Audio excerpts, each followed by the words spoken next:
Natalie Brooks counted the money in her wallet for the third time that day. $347. Rent was $1,200 and due in 4 days. Her daughter's medication cost $280. The math didn't work no matter how many times she tried. She stood behind the bar at the Sapphire Lounge, wiping down the counter and trying not to think about how she'd pay for everything. It was Tuesday night, slow and quiet. Only a few customers sat scattered around the upscale bar. Natalie checked her phone, a text from Mrs. Chen, her neighbor who was watching her 7-year-old daughter Mia. "Mia's asking for you. She's okay, just missing Mama." Natalie's heart ached. Mia had juvenile arthritis. Some days she was fine. Other days, she couldn't get out of bed because of the pain. The medication helped, but only if Natalie could afford it. 2 years ago, Natalie had worked at a tech company with a real salary and benefits. Then Mia got sick. The medical bills piled up. Natalie missed work for doctor appointments and hospital stays. Eventually, her boss fired her for performance issues. Now she bartended at night, trying to make ends meet while caring for a sick child. It wasn't enough. It was never enough. The door opened. 4 men in expensive suits walked in. They moved like they owned the place, confident, powerful, the kind of men who didn't ask permission for anything. Natalie put on her professional smile and walked over as they settled into a corner booth. "Good evening, gentlemen. What can I get you?" The man sitting at the center of the group looked up. He was maybe 40, with dark hair, sharp eyes, and a face that was handsome in a dangerous way. His suit probably cost more than Natalie made in 3 months. "McAllen 25, neat," he said. His voice was deep and calm. "And whatever my colleagues want." The other 3 men ordered expensive scotch, top-shelf bourbon, drinks that would make her tip better if they stayed a while. Natalie nodded and went back to the bar. She poured the drinks carefully, her hands steady, despite her exhaustion. She'd been on her feet for 6 hours already, and her shift didn't end for another 3. She brought the drinks over on a tray and set them down carefully. "Can I get you anything else?" she asked. "We're good for now," the dark-haired man said. He didn't smile, but he wasn't rude either, just controlled. Everything about him seemed controlled. Natalie went back to the bar. The men talked quietly among themselves. She couldn't hear what they were saying, but their body language was serious. Business talk, probably. An hour passed. The men ordered another round. Natalie brought it. They barely looked at her, too focused on their conversation. At 11 p.m., her manager, Derek, called her into the back office. "Natalie, I need you to close out table 7, he said, looking at his computer. "They've been here almost 2 hours. Natalie frowned. "They haven't asked for their check yet." "I know, but run their card anyway. Standard policy for tabs over $200. Natalie hesitated. "Shouldn't I ask them first?" Derek waved her off. "They're big spenders. They won't care. Just run it." Natalie didn't like it, but Derek was her boss. She pulled up table 7's tab on the computer. 4 rounds of premium drinks. The total was $340. She looked at the credit card Derek had on file for the table. It had been given when they first sat down, standard practice for starting a tab. Natalie ran the card. The machine processed it, approved. She printed the receipt, added a line for the tip, and set it aside for when they were ready to leave. 30 minutes later, the 4 men stood up. The dark-haired man approached the bar while his colleagues headed for the door. "We'd like to close out," he said. "Of course." Natalie pulled out the receipt. "Your total was $340. I already ran the card you gave us when you sat down. You just need to add the tip and sign." The man's expression changed. Something flickered in his eyes. Confusion, then something harder. "You already ran my card?" "Yes, sir. My manager told me to close out the tab. Standard policy for—" "I didn't give you a card to start a tab." Natalie's stomach dropped. What? "When we sat down, your manager came over and said we could start a tab. I said we'd pay cash at the end. I didn't give anyone a credit card." Natalie's hand started shaking. She pulled up the computer records. There was a credit card on file for table 7. But if this man hadn't given it to them, then whose card was it? She clicked through the system, her heart pounding. Then she saw it. The card on file was for table 8, a different customer who'd left an hour ago. Derek must have accidentally linked the wrong card to the wrong table, which meant Natalie had just charged $340 to the wrong person's credit card. And these 4 men, who looked like they were very important and very dangerous, had just received free drinks without knowing it. "I'm so sorry," Natalie said, her voice shaking. "There was a mistake. The system had the wrong card linked to your table. I'll fix it right now." The dark-haired man studied her carefully. So you charged someone else for our drinks? It was an accident. I'll refund their card immediately and charge you correctly. I'm so sorry. One of the other men stepped forward, his expression cold. Do you know who you're dealing with? The dark-haired man held up a hand, stopping him. His eyes never left Natalie's face. What's your name? He asked quietly. Natalie. Natalie, how long have you worked here? 2 years. Do you like your job? The question caught her off guard. I need my job. That's not what I asked. Natalie looked at him, really looked at him, his expensive suit, his controlled demeanor, the way the other men deferred to him. This was someone important, someone powerful, someone she couldn't afford to make angry. But she was so tired of lying. No, she said quietly. I don't like my job, but I'm a single mother with a sick daughter and medical bills I can't pay. So I smile and serve drinks and pretend everything is fine because I don't have any other choice. The man was silent for a long moment. How much do we owe? He asked. $340 for the drinks. He pulled out a wallet and counted out $400 bills. He set them on the bar. Keep the change, he said. Natalie stared at the money. He'd just given her a $60 tip on a bill that had been accidentally charged to someone else. Sir, I can't. Yes, you can. He started to turn away, then stopped. The mistake wasn't your fault. Your manager screwed up the system. Don't let him blame you for it. Then he walked out, his colleagues following behind him. Natalie stood there holding $400 bills, her hands still shaking. Derek came out from the back. Did table 7 pay? Yes. Good. Any tip? Natalie looked at him. Derek, who'd told her to charge the wrong card. Derek, who'd probably screwed up the system in the first place. Derek, who would absolutely blame her if the customer from table 8 complained about the wrong charge. $20, she lied, pocketing the extra 40.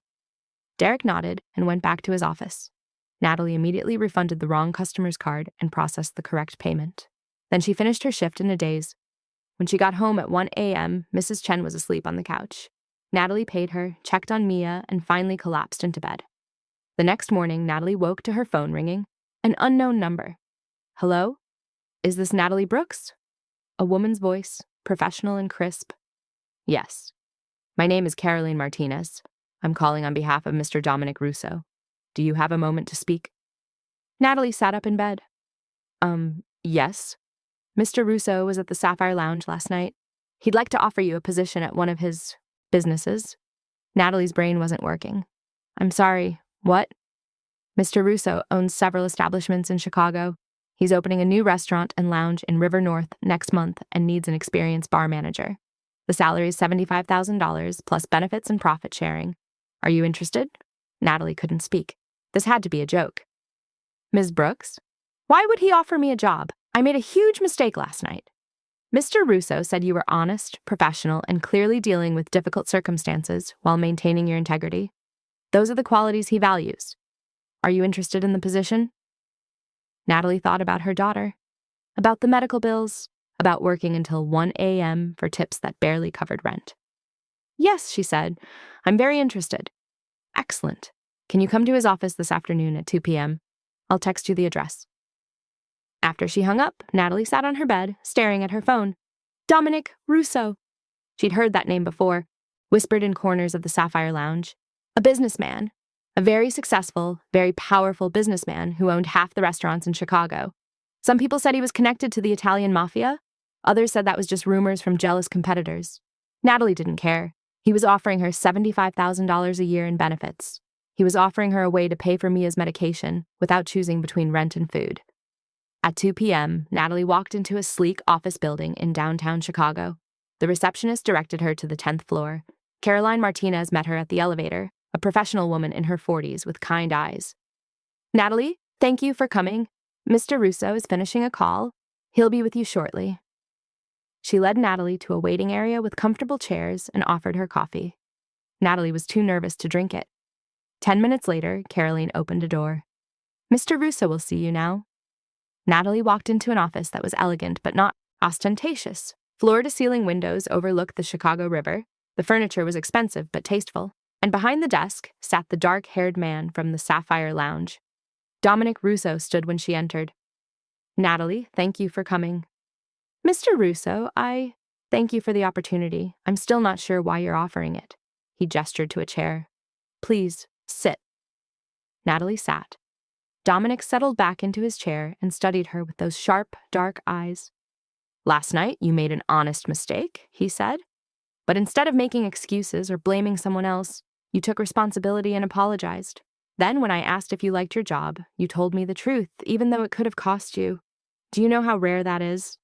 "I was just being honest." "Exactly. Most people lie when they're scared. You didn't." He leaned forward. "I've been in business for 20 years. I've learned to recognize two types of people: those who take shortcuts when no one's watching, and those who do the right thing, even when it costs them. You're the second type. You're offering me a job because I accidentally charged you to the wrong credit card. I'm offering you a job because of how you handled the situation after you realized the mistake. Character matters more than perfection." Natalie felt tears forming. "Mr. Russo, I need to be honest with you. I have a 7-year-old daughter with medical issues. There will be days I need to leave early for doctor appointments or stay home when she's having a bad day. If that's a problem—" "It's not a problem," Dominic interrupted. "The position comes with full health insurance that covers dependents. Your daughter will be covered. And if she needs you, you take care of her. Family comes first. Always." Natalie couldn't hold back the tears anymore. "Why are you being so kind to me?" Dominic was quiet for a moment. "When I was 12 years old, my mother was a waitress, working 3 jobs to support me, and my sister after my father died. She was exhausted, desperate, barely holding on. One day, she made a mistake at work, spilled coffee on an important customer. She thought she'd be fired." He paused. "Instead, that customer asked why she was so tired. She told him the truth about the 3 jobs, about raising 2 kids alone, about trying to survive. That man owned a restaurant. He hired her as a manager, paid her double what she was making, and gave her health insurance. That job saved our family." Dominic looked directly at Natalie. "That man's kindness changed my life. I've spent the last 20 years trying to pay that forward. So when I see a single mother working hard, being honest, and clearly struggling, I help, because someone helped my mother when she needed it most." Natalie wiped her eyes. "I don't know what to say. Say you'll take the job." "Yes, absolutely yes." Dominic smiled, the first real smile she'd seen from him. "Good. Caroline will handle all the paperwork. You'll start in 3 weeks when the new restaurant opens. That gives you time to give notice at the Sapphire Lounge and arrange childcare." As Natalie stood to leave, she turned back. "Mr. Russo, can I ask you something?" "Of course." "People say things about you, about your business connections." Dominic's expression didn't change. "What do they say?" "That you're connected to organized crime." "And does that concern you?" Natalie thought about it. "You just offered me a job that will let me take care of my daughter. You're giving me health insurance and a real salary. You're treating me with more respect than anyone has in 2 years. So no, it doesn't concern me." Dominic nodded slowly. "I'll tell you the truth, Natalie. I come from a family with complicated history. My father and grandfather were involved in things I don't involve myself in. I own legitimate businesses, restaurants, lounges, commercial real estate. Everything's legal and above board." He stood and walked to the window. "But I also operate by a different code than most businessmen. Loyalty matters, family matters, keeping your word matters. Some people find that old-fashioned. Some people find it threatening. They whisper about mafia connections because they don't understand doing business with honor instead of just profit." He turned back to her. "You'll be working for a legitimate restaurant. You'll pay taxes, follow all employment laws, and run an honest operation. What you won't find is corporate politics, backstabbing, or a boss who doesn't have your back. Can you live with that?" Natalie smiled. "I think I can manage." "What would you have done? Would you have been honest about the mistake, or would you have tried to cover it up to save your job?" 3 weeks later, Natalie walked into Russo's River North for her first day as bar manager. The restaurant was beautiful. Floor-to-ceiling windows, elegant decor, a bar that stretched along one entire wall with top-shelf liquor displayed like art. Caroline showed her around, introduced her to the staff, and explained her responsibilities. "You'll manage all bar operations," Caroline said. "Ordering, inventory, staff scheduling, and training. Mr. Russo wants you to have complete autonomy over how you run things. He trusts your judgment." Natalie had never been trusted with that kind of responsibility before. Her staff consisted of 3 bartenders and 2 barbacks, all experienced, all professional. They looked at her with curiosity, wondering if she'd earned this position or if she was just someone's friend getting a favor. Natalie decided to address it directly. "I know some of you are wondering how I got this job," she said at their first staff meeting. 3 weeks ago, I was bartending at the Sapphire Lounge. I made a mistake with a customer's bill. That customer was Mr. Russo. Instead of firing me or making my life difficult, he offered me this position. She looked at each of them.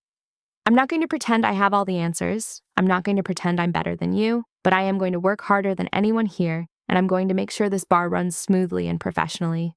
If you have a problem with me, talk to me directly. If you have ideas to make things better, I want to hear them. We're a team." One of the bartenders, a woman named Sophia, raised her hand. "Can I ask why Mr. Russo hired you? Like, specifically?" "He said I was honest when it would have been easier to lie, and he values character over perfection." Sophia nodded slowly. "That sounds like Mr. Russo. He hired me 5 years ago after I got fired from another restaurant for refusing to serve a customer who was harassing the waitresses. Everywhere else saw me as a troublemaker. Mr. Russo said I had integrity." Another bartender, Marcus, spoke up. "He hired me after I got out of prison. Couldn't get a job anywhere because of my record. Mr. Russo gave me a chance when no one else would." Natalie looked around at her staff with new understanding.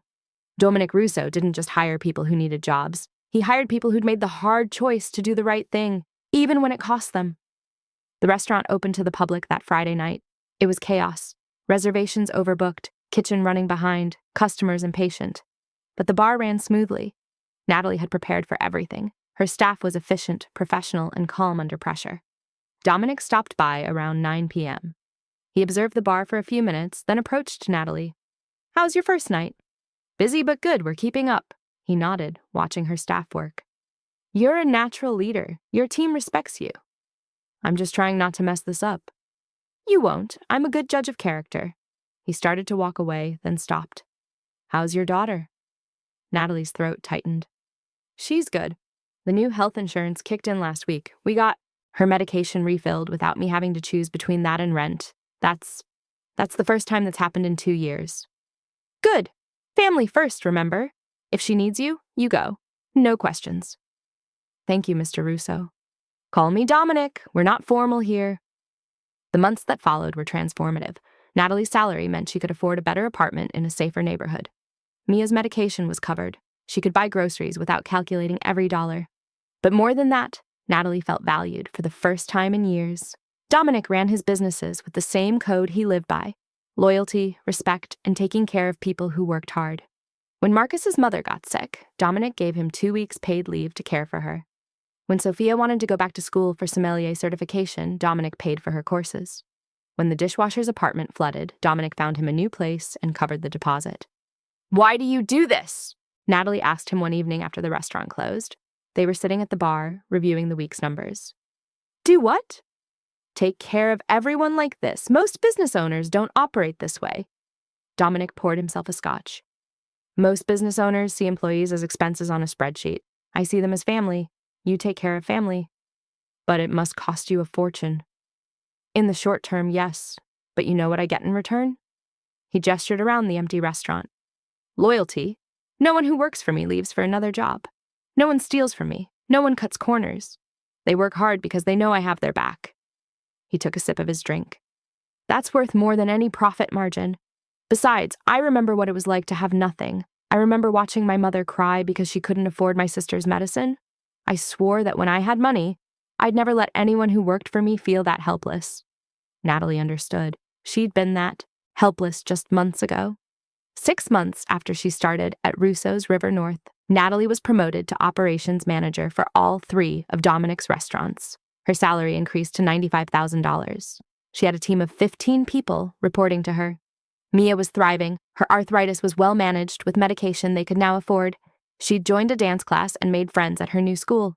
Natalie had gone from barely surviving to actually living. One evening, Dominic called Natalie into his office. "I have a proposition for you." "Okay." "I'm opening a 4th location, a high-end steakhouse in the Gold Coast. I want you to be a partner, 20% ownership." Natalie's jaw dropped. "What?" "You've proven yourself over the past 6 months. You're smart, hardworking. And you understand my vision for how to run a business. I want you invested in the company's success, not just working for a paycheck. Dominic, I don't have money to invest in a restaurant. You don't need money. Your investment is your work. I'm giving you equity because you've earned it. Natalie felt tears forming again. I don't know what to say. Say yes. Yes, absolutely yes. Dominic smiled. Good. Because there's one condition. What's that? You have to promise me that when you're successful, and you will be, you'll do for someone else what I did for you. You'll look for the single mother struggling to make ends meet, the person who made an honest mistake and took responsibility, the one who needs a chance, and you'll help them. Natalie wiped her eyes. I promise. Then welcome to partnership, Natalie. 2 years after that night at the Sapphire Lounge, Natalie stood in her own restaurant, Russo and Brooks Steakhouse. She owned 20% of it. She had a 6-figure salary. Mia was healthy and happy. But more importantly, Natalie had kept her promise. Last month, she'd hired a waitress who'd been fired from her previous job for refusing to serve alcohol to someone who was clearly drunk. The woman had 3 kids and medical bills she couldn't pay. Natalie had offered her a management position with full benefits. Yesterday, she'd promoted a line cook who'd gotten out of prison and couldn't find work anywhere else. Everyone saw his criminal record. Natalie saw someone who'd made mistakes and deserved a second chance. This morning, she'd given a loan to one of her servers whose car had broken down. No interest, no deadline, just help when it was needed. She was paying forward the kindness Dominic had shown her, and it felt right. That evening, Dominic stopped by the restaurant. He sat at the bar while Natalie poured him his usual Macallan 25. Neat. How's business? He asked. Good, we're booked solid for the next 3 weeks. And your new hires? They're excellent. Hard workers, grateful for the opportunity, exactly the kind of people you taught me to look for. Dominic smiled. You've learned well. I had a good teacher. He raised his glass. To paying it forward, Natalie raised hers. To second chances. They drank, and Natalie thought about that night 2 years ago, the night she'd made a mistake and met a man who saw potential instead of failure, the night everything changed because someone chose kindness over judgment. Dominic, Natalie said, can I ask you something I've always wondered? Of course. That night at the Sapphire Lounge, the $60 tip. That was generous, but it wasn't life-changing money. You could have just walked away. Why did you come back and offer me a job? Dominic was quiet for a moment, swirling the scotch in his glass. Because you reminded me of my mother, he said finally. The exhaustion, the desperation, the determination to keep going even when everything was falling apart. I saw her in you that night, and I thought about the man who helped her when she needed it most. He looked at Natalie. That man didn't just give my mother a job. He gave her hope. He showed her that the world wasn't entirely cold and cruel, that kindness still existed. That's what changed her life, not the salary. So you wanted to give me hope? I wanted to give you a chance. Hope is something you had already. I could see it in your eyes, underneath all the fear and exhaustion. You just needed an opportunity to use it. Natalie felt tears forming. You changed my life. No, Dominic said gently. You changed your life. I just opened a door. You're the one who walked through it and built something beautiful. As Natalie locked up the restaurant that night, she thought about doors and opportunities and the difference between kindness and pity. Dominic hadn't pitied her. He'd seen her worth when she'd forgotten it herself, and now she was doing the same for others. The cycle continued. The kindness spread, all because of a mistake at a bar 2 years ago, all because someone chose to help instead of judge, all because sometimes the people who look the most dangerous are actually the ones with the biggest hearts.